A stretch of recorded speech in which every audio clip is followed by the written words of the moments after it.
Like to be here to talk about the fact that we've had four of our officers in the last 2 weeks endure deadly force incidents, and I'm so grateful for their safety and for their well-being. I'd like to be here to talk about how proud I am and appreciative of the members of the Portland Police Bureau, both our professional staff and our sworn staff, who every day rise to the occasion to serve Portlanders at a level that is really exceptional. And I would put this police department up against any department in the country. I recognize that's not the case. I recognize that we are here to talk about a very small portion of the city of Portland that's receiving a higher degree of attention, and that's not lost on me. And last night we did make a series of arrests down there where we took people into custody who were engaging in disorderly conduct. We've referred those cases to the district attorney's office for review and evaluation. I want to be clear, and we have been clear since the beginning of the year, that we will not tolerate violence or vandalism. We've made over 24 arrests down there in the last several months. We have invested hundreds of man-hours and hundreds of thousands of dollars in an attempt to provide a safe environment for all members of South Waterfront, and we will continue to do so. At the same time, we have a very under-resourced police bureau that is attempting to manage the needs and the expectations of the entire city, of all of Portlanders. And so have there been opportunities or times where maybe we were delayed in our response or not able to engage in the way that we would want to and provide that level of service? Certainly. But that argument can be made across the city. That's why I'm constantly reminding us about the importance of a fully funded, fully staffed police department. And finally, there is no political bias associated with our enforcement. Last night, the arrests that we made based upon probable cause, not based upon individuals. The actions we've taken this week, although it has involved some high-profile folks, I've learned some names and learned some things about social media that I wasn't fully aware of. And the reality is, I know that those voices have impact. It is not lost on me the context in which we are working in and attempting to negotiate. But the Portland Police Bureau is committed to the rule of law, which is applicable to all of us, regardless of our political affiliation, our gender, our age, our race, our economic status, or our political leaning. It doesn't matter. And that's what we are going to stay adhered to. And we've done that since my tenure. We've done that in the 29.5 years I served beforehand, and we're going to continue to do that. Thanks. I'll take questions. What do you make of the Department of Justice saying they're going to launch an investigation into the Portland Police Bureau following the arrest of a conservative online influencer? Well, I would say that the Department of Justice has been investigating the Portland Police Bureau since 2012. And I would say that the actions and steps that we are taking now in law enforcement, in the enforcement action around protest activity, is actually designed and supported and created by their partnership with the Department of Justice under the settlement agreement.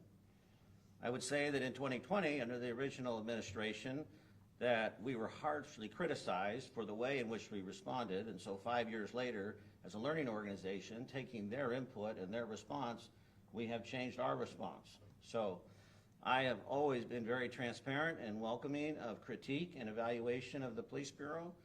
This direction that they are giving us, we will certainly comply with. We will provide the necessary information. I welcome the scrutiny. I am proud of the men and women and the work we're doing. I mean, this is actually an opportunity for Portland Police and the City of Portland to highlight the exceptional professionalism that I see every day. When we're talking about that online influencer, can you go into detail about what he's accused of and what he was arrested for? All I'm aware of is he was charged with disorderly conduct. I have not read the report, so I'm not familiar with the details of that, but disorderly conduct is typically associated some kind of disturbance. My understanding is officers became aware of a disturbance in the crowd, and then they went in and addressed that. And that's the approach we've been taking all along. And the reality is, what's unique, and this is a learning thing for me, it's a learning thing for us as an organization, is the high degree of visibility around the activity in the South Waterfront has brought in a variety of points of view. I mean, the amount of dissidence that's being expressed down there, not even directed at immigration or at the facility, but the amount of dissidence being expressed towards one another is at a fevered pitch.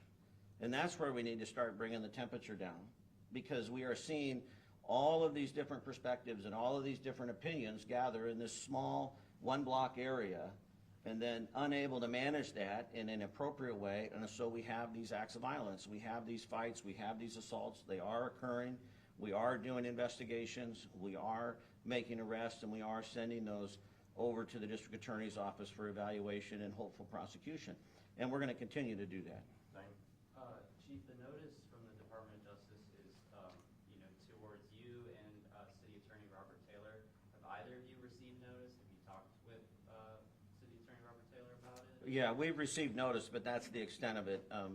We haven't had any other discussion about that, but we have received notice, yes.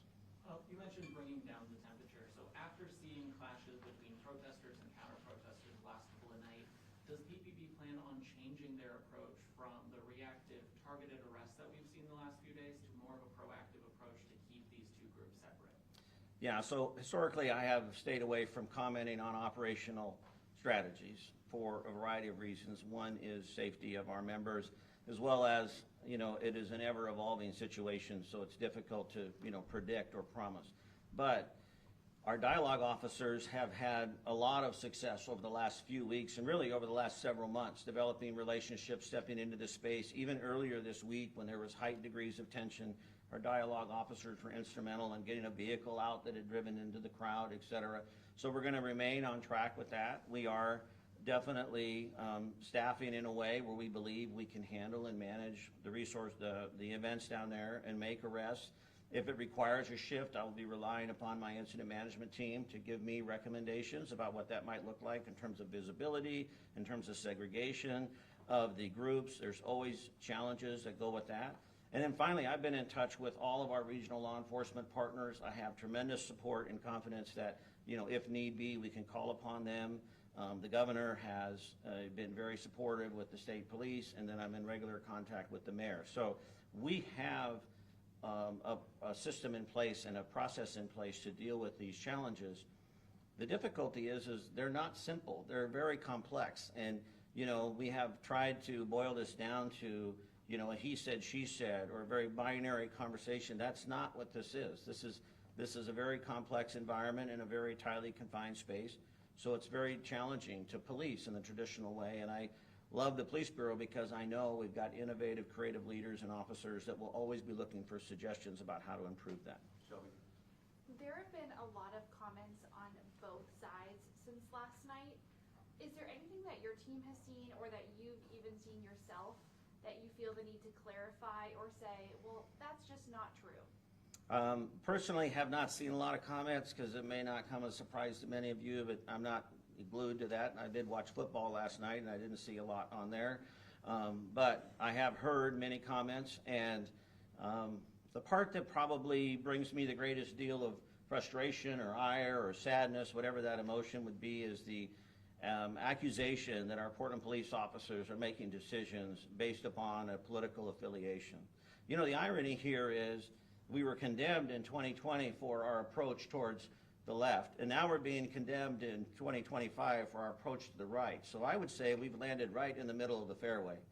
And this is the nature of the rule of law. This is the application, appropriate application of the rule of law, that it is equitable across the board. It is also not lost on me that we have a lot of Portlanders who for a lot of years have suggested that we have been over officious or targeting them or discriminatory in our approach to them, usually based upon housing status or race or whatever it might be. So this is not unfamiliar territory for me or not unfamiliar territory for the police. And I have stepped into those spaces boldly and welcoming to hear those voices, and I'm willing to do that now with others. But I'm actually somewhat confident that we are actually doing the job that needs to be, that's asked of policing in our society today, because we are being consistent and transparent with the application of the rule of law. Joey, then Claire. On top of what the DOJ is saying, the White House press secretary told reporters this morning that this incident in particular is a troubling trend in Portland where left-wing mobs get to decide who can visit and live in their city. What's your response? Yeah, well, that's just inaccurate. I mean, there's really not much of a response to give to that. I mean, look outside today. I've been all over the city.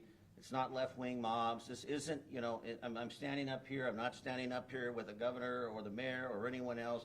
I'm standing up here as the chief of police of a major American city, telling you that we are doing the job that's expected of us as it applies to the application of the law, and that's what we're doing.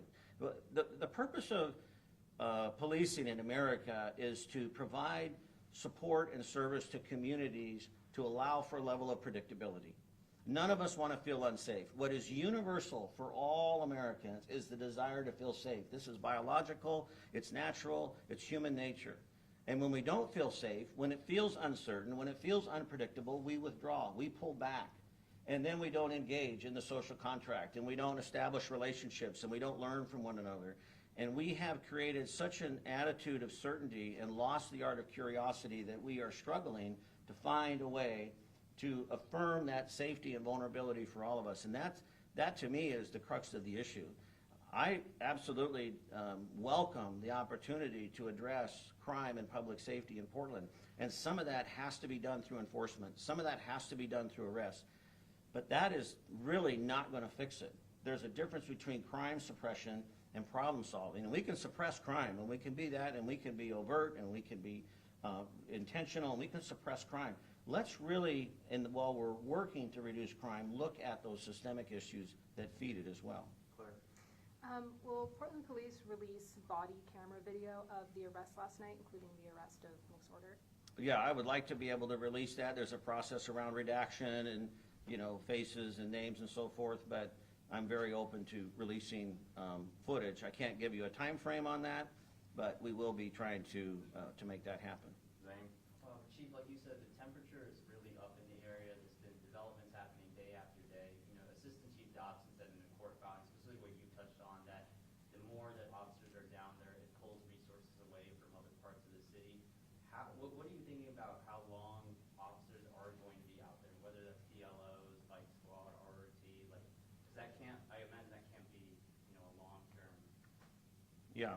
Yeah, we have to remember the human element in this, right? I mean, we are all struggling to find our way here, regardless of individuals' roles and responsibilities. And I'm highly sensitive to the ask that I'm already placing upon a very stretched police department, just in terms of meeting the basic day-to-day functions. As I mentioned earlier, we made some great burglary arrests this week. We've made some great arrests in major crimes. We're, doing good work all across the board. And now we are pulling those members to do extra work and focus on a specific part of the city, which we do at other times in other places, so that's not unusual. But sustainability is a concern of mine, and I want to be sensitive to the demands we're asking of the officers. I want to be sensitive to the fiscal responsibility. This has a cost associated with it. And I also want to be sensitive to the impact of the people of South Waterfront. I would never want to convey to anyone in that part of Portland that it doesn't matter, or it's not important, or there hasn't been discomfort or disruption or loss. I'm sensitive to that. I also know that as I look across the city, there's a lot of places where that's occurring, and it breaks my heart that we can't meet all the demands that are asked of us, but know that we are committed to doing the best that we can, and we will take all that into consideration as we manage this incident. Joey, a couple more questions. We'll go to Joey. A lot of people are pointing to what happened here in 2020 as they're critical of what's going on right now outside the ICE facility. And you said that you welcome the scrutiny and you've changed in the 5 years since then, particularly in your response to the situation. So talk about those changes that you've made as you deal with what's happening right now. Yeah, so we have, first of all, we brought in a lot of outside resources to do an independent critique of us, and that came back with numerous recommendations, of which we've applied. Second of all, we did work with the Department of Justice around our use of force policy and our crowd response and so forth, so we've been in regular communication with them. The creation of our Dialogue Liaison Officer program, really proud of those men and women, the work they do, taking on this additional responsibility. They weren't told to do it, they asked to do it. They lean into it with all their heart and soul and have received additional training. We identify them differently with their white shirts and just super appreciate that. We have more of a stair-step approach to enforcement. We use our bicycle officers more. They're highly visible in their yellow uniforms. So we may be visible, but less of a perceived confrontational standpoint. Oftentimes in police work, we talk about visibility, and visibility means a lot of different things to different people. For us, being visible in a uniform is something that I've done for over 3 decades, so I'm used to it, but for other people, seeing a uniform can maybe sometimes be offsetting. So we understand the impact of visibility, but we try to be visible, try and be present, try to offer warnings. Then we make announcements if we are gonna make or move on people, or if we are gonna have to direct folks. We make announcements, try and be clear in our communication. And then we make those targeted arrests. I think that's really key to know that when we move in, we're moving in to make a specific arrest. We're not looking to disrupt the whole thing. We want people to be able to express their First Amendment rights. We want people to be able to get their message out. So instead of looking at the whole crowd as a simple one, organism, we are looking at the individual problem people. And then finally, we do have the capability on a larger scale with more hard gear, the more traditional protest tactical response. We still have that available to us. Fortunately, we have not had to use that to a great extent, but I will always make sure our officers are 100% protected and safe in the job they do, and sometimes that gear is required. We haven't seen the level of violence down there yet to reach that, but that is a final piece, and that's kind of the more traditional approach that people maybe have remembered or looked at in the past. Well, I'll do a couple more questions out of respect for Chief's time. Troy, did you have anything? I know you haven't asked one yet. No, I'm all right, thanks. All right, we'll go, wow, okay. Well, Blair had her hand up. Go ahead, Blair. Just quickly, we've been hearing a lot that a lot of the starting of the clashes, I guess, between federal agents and protesters have been coming from outside conservative agitators. Is that something that your police officers have witnessed or seen? Well, I can't speak to the affiliation of the agitators, whether they're conservative or liberal or left or right or whatever that moniker is. What I know is that we are seeing an increase to people down there who appear to be intent on agitating the crowd and agitating the environment. What their motivation is, I don't know. I don't really care. The point is that we are not going to be accepting of violence in the city of Portland. It's just not acceptable. And can we get to every violent encounter in the city? No, we can't. And I wish we could. I wish we could be Johnny on the spot on all of them. But when we're present, when we're available, when probable cause exists, we will interdict that behavior. We will make arrests regardless of their intent or affiliation. All right, right here, Clark. And What then is- Joey, and then we're done. What is your plan with the Department of Homeland Security planning to surge more officers here? Well, we're going to stay the course. I mean, I've been that since the beginning. We're going to stay the course. Portland Police Bureau is going to continue to show up every day and do the good work that it's been doing for over a century now, and the good work it's going to be doing, Lord willing, a century from now. Because we cannot vary from our values. We cannot vary from our mission, which is to provide the highest level of safety to the city and to all of Portlanders. With that being said, I'm also in regular communication with our federal law enforcement partners. I've said that for months now. And we will talk to them, we will work with them, we will try to deconflict information the best that we can. I have been very grateful for the conversations I've been able to have with federal law enforcement leaders in the area, many of which are from the area and engaged and want to see as well as what's best for Portland.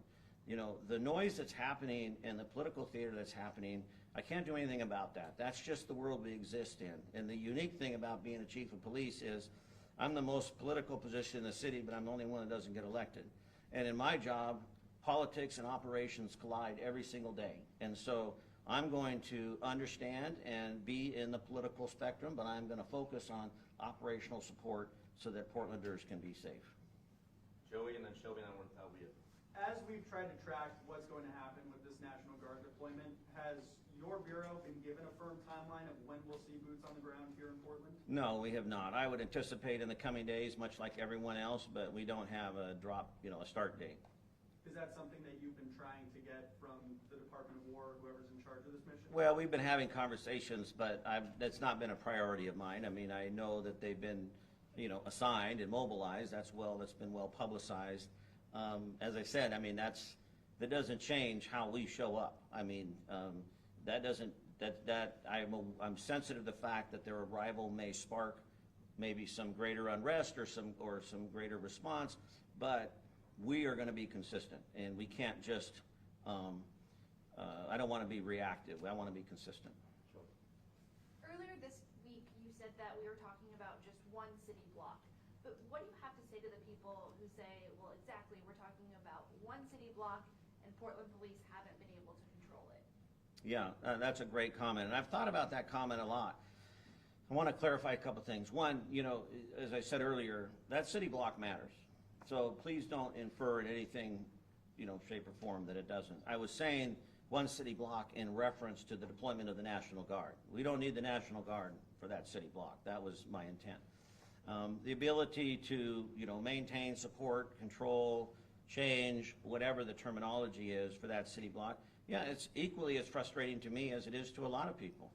Unfortunately, there's a lot of city blocks in the city of Portland that we're not able to meet that standard. And I hear from Portlanders every day, whether it be downtown, East Portland, North, Northeast, et cetera, who would welcome the attention and the effort and the investment that we are making in that particular area. Some of these problems that we're talking about, not just down there, but really citywide, I mean, as I said earlier, these are system issues. These are system issues. These are not just, you know, clear out this or clear out this. This is system issues, and we need to have the whole conversation. We need to be able to talk about these competing truths and be able to hold them in a way that allows us to maybe find some paths forward. But as long as it's binary, as long as it's certainty, then, you know, we're going to continue in sort of this circular motion of make arrests, make arrests, make arrests. Thank you. All right? Thank you, Chief. Thanks I a will lot. say Thank you. one last thing, you know, my team and I are very cognizant of the fact that you and your colleagues want to talk to Chief regularly, but of course we have to honor the fact that he is running an entire bureau and there are other things going on here in Portland. So we respect his time, we respect what you need, and we're doing our very best to provide regular updates. So thank you for your patience and understanding. Take care. Thank you. Yep. Thanks, Mike.